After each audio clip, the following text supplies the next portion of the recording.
దేవుని నామమునకు స్తోత్రం కలుగునుగాక. సోదరులారా, మరి ఈ రోజున కొన్ని ప్రాముఖ్యమైన విషయాలు మీతో పంచుకోవాలని ఆశపడుతున్నాను. మరి ప్రభు అయిన యేసుక్రీస్తు వారు మరి తాను ఉపదేశించిన క్రమంలో అనేకమైన ఉపమానాలు బోధిస్తూ మరి శిష్యులకు ప్రకటించినట్లుగా మనం చూస్తాం. సో ఈ రోజున నేను కుష్ఠరోగం, భౌతికపరమైన కుష్ఠరోగం, మరి ఆత్మీయమైన పాపం అనే కుష్ఠరోగాన్ని పోల్చుతూ కొన్ని మాటలు మీతో పంచుకోవాలని ఆశపడుతున్నాను. కుష్ఠరోగం, పాపరోగం, పాపం అనే రోగం. ఓకే, సో కుష్ఠరోగం ఇది భయంకరమైనది, పాపము అతి భయంకరమైనది. కుష్ఠరోగం పైకి కనిపించకుండా లోన తినివేస్తూ ఆపై పైకి కూడా వ్యాపిస్తుంది.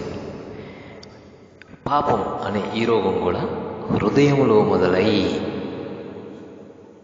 ఆ తర్వాత పైకి కూడా కనిపిస్తుంది. దాన్నే మనం మరణాన్ని గర్భం ధరిస్తుంది అని చెప్పవచ్చు.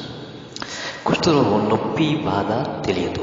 పాపం కూడా అలాగే చేయగా ఏ విధమైన ప్రతిస్పందన కలగదు. ఈ కుష్ఠరోగం మరి ఆ రోజుల్లో డయాగ్నైజ్డ్ బై ద హై ప్రీస్ట్. ఇది ఆ రోజుల్లో దానికి ట్రీట్మెంట్ అనేది లేకుండా ఉండేది. ఈ యొక్క పాపం అనే రోగానికి ప్రధాన యాజకుడైన యేసు డయాగ్నస్ చేసి స్వస్థపరచగలవాడై ఉన్నాడు. కేవలం డయాగ్నోసే కాదు, దానిని స్వస్థపరచగలవాడై ఉన్నాడు. ఈ కుష్ఠరోగం కొన్నిసార్లు వారసత్వంగా కూడా రావచ్చు. మన పాపం అనే కుష్ఠరోగం ఖచ్చితంగా వారసత్వమే.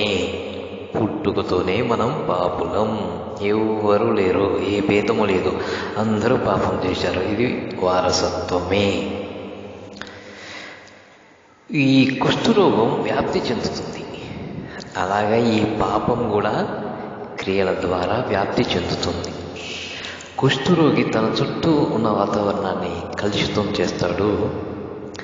ఈ పాపి కూడా అలానే కలుషితం చేస్తాడు.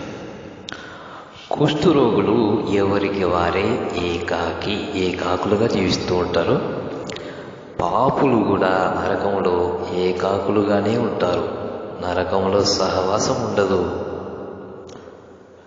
కుష్ఠరోగికి తగిలినది ఏదైనా, తోలు, పీక, నార అలాంటిది ఏదైనా కాల్చివేయాలి.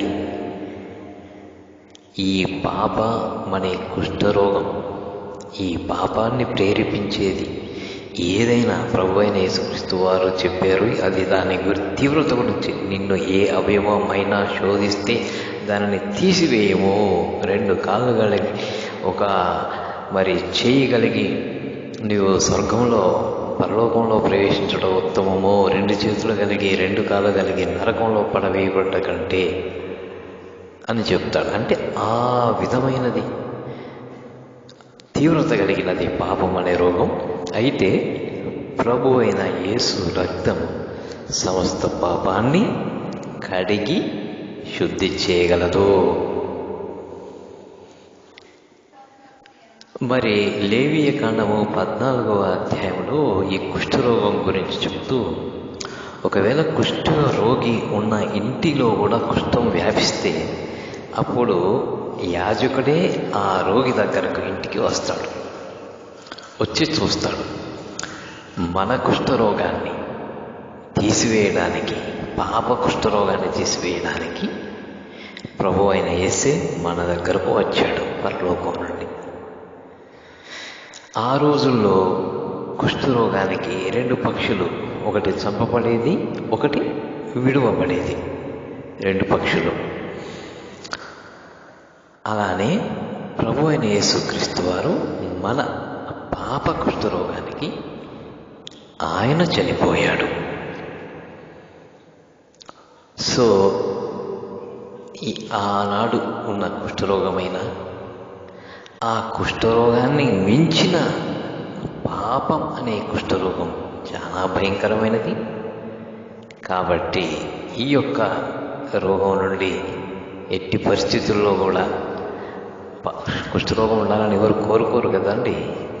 కాబట్టి ఈ పాపం అనే కుష్ఠరోగాన్ని కూడా దాని నుంచి మనం విడుదల పొందాలని ఆశిస్తూ మరి ఈ చిన్న మాటలు మనం పరీక్షించుకోవటానికి, మనం ఏ పరిస్థితుల్లో ఉన్నామో ఎరగడానికి, ఒకవేళ ఆ రోగం లక్షణాలు మనలో ఉన్నట్లయితే పుట్టుకతో పాపం అది కరెక్టే, అది అక్కడ ఎవరికి ఎగ్జంప్షన్ లేదు. క్రియల ద్వారా కూడా ఇంకా ఏమైనా ఉన్నదేమో పరీక్షించుకొని వాటిని ఒప్పుకొని ప్రభువులో ముందుకు సాగాలని కోరుతూ సెలవు తీసుకుంటున్నాను. అందరికీ వందనములు. ఈ మాటలని పరిశుద్ధాత్మదేవుడు మన హృదయములో మన ఆత్మీయ మేలుల నిమిత్తమై ఫలింపచేయును గాక. Amen, amen.